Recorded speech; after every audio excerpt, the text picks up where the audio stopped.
Hello, my name is Dan Lee, and I'm one of the elders at Fremont. Today's devotion is going to be from Acts chapter 10, which, somewhat to my disappointment, does not include any foot washing. But it is a story about a Gentile, a Jew, and a bride. First, the Gentile. Cornelius. Who is Cornelius? He was a centurion of the Roman army. So he commanded soldiers. He was a Gentile. That means he was not a Jew. But yet, he was devout and God-fearing. He gave generously to the poor and needy. And he was a regular prayer to God. He prayed to God regularly. God sent an angel to him to tell him to send some men to bring back Peter. Now, the Jew is Peter. God sent him a vision, and he said to Peter, "Do not call anything impure that God has made clean." And God told him to go with the strangers who are about to come.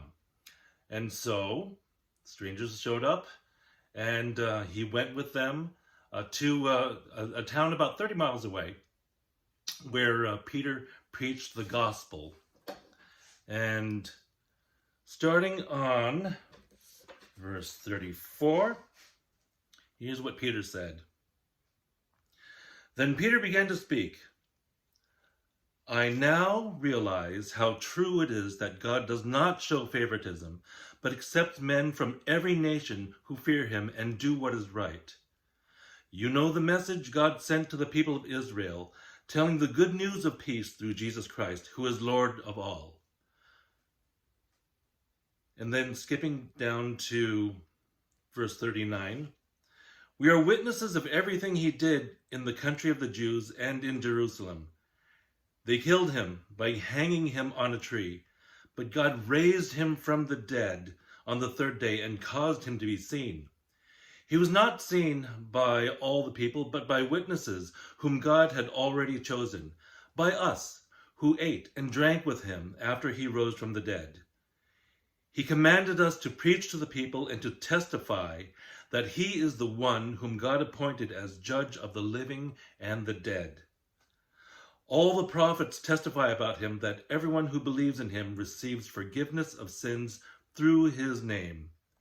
While Peter was still speaking these words, the Holy Spirit came on all who heard the message. The circumcised believers who had come with Peter were astonished that the gift of the Holy Spirit had been poured out even on the Gentiles, for they heard them speaking in tongues and praising God.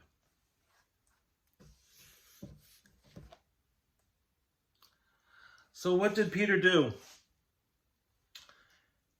He did something, actually, that was outrageous. He was a Jew. He was not supposed to associate with Gentiles, but yet he went to the home of a Gentile, not just any Gentile, but a soldier of the Roman Empire who had conquered Israel. And he preached the gospel, pure and simple. And in preaching the gospel to a Gentile, he established the template whereby the gospel of salvation was spread throughout all the world to all peoples of all cultures, all races, all languages. You can see Christians in Asia, Europe, Africa, North America, South America, Australia, and I would guess maybe even in Antarctica. This recalls to me what Jesus said to Peter back in Matthew chapter 16, verse 18. "And I tell you that you are Peter, and on this rock I will build my church, and the gates of Hades will not overcome it." We are part of a greater church, not just Fremont, but a greater church, a worldwide church. I have a song for you. Didn't sing last time. I got a request to sing a song on my next devotional, so if you happen to know the words, you can sing along. The church's one foundation is Jesus Christ her Lord. She is his new creation by water and the word. From him he came and sought her to be his holy bride. With his own blood he bought her, and for her life he died.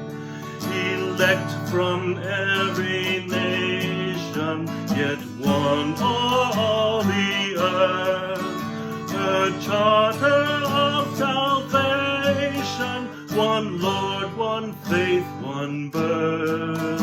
One holy name she blesses, partakes one holy food, and to one hope she presses with every grace endued. Thanks for listening.